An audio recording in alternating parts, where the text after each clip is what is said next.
Today, I would like to explain the difference between a courier and a freight forwarder. When you transfer cargo internationally by air, there are different services that you could use, including couriers. Now, the word courier may not be so common in general. This time, I would like you to understand the different international air shipment services. Then, I will talk through the advantages and the disadvantages in using a courier and a freight forwarder. First of all, a courier means international delivery. The world's three largest courier are DHL, FedEx and UPS.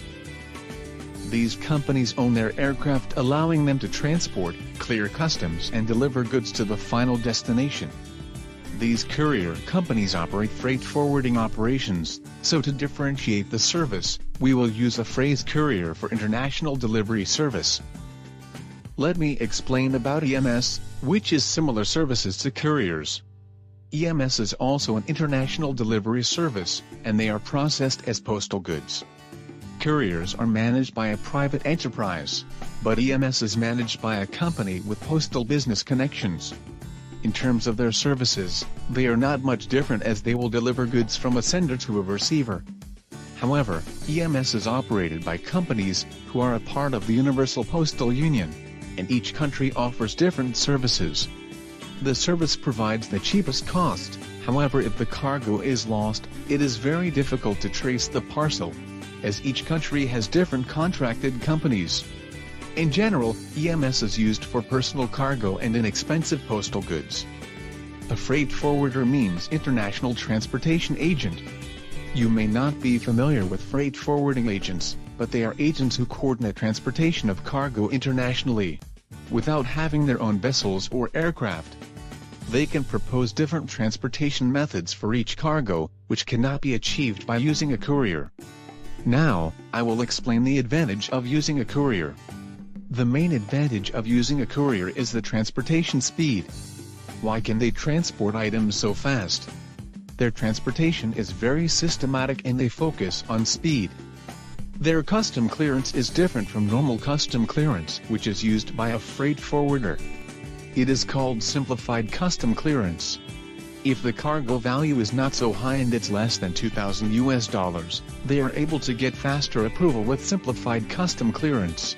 From Japan, it takes 1 to 3 days to deliver if it's Asian countries. It takes 4 to 5 days for the USA and Europe, and takes 5 to 6 days to deliver to other areas. In terms of cost, it is cheaper to use a courier for small volume of cargo. Couriers use a set price. You can find out the cost by identifying the delivery country, weight and the volume weight. What you need to remember is that there are costs which are not included in the set price. It will incur import duty and tax for the delivering country, and if it's a remote area, additional costs may apply. If you have a regular delivery, you may be able to negotiate the cost. To make an arrangement with a courier, all you need to do is to fill in the form on the internet. If you are in a rush to receive cargo, you can call their call center to make arrangements. There are advantages for using a courier, but there are also disadvantages. So let me explain. The disadvantages of using a courier are: there are restrictions of what they can transport. Large cargo costs a lot. They are not flexible with irregular matters. Cargoes which cannot be transported by a courier are animals and plants, fresh products, hazardous items and corrosive items. A large cargo costs a lot to send by courier.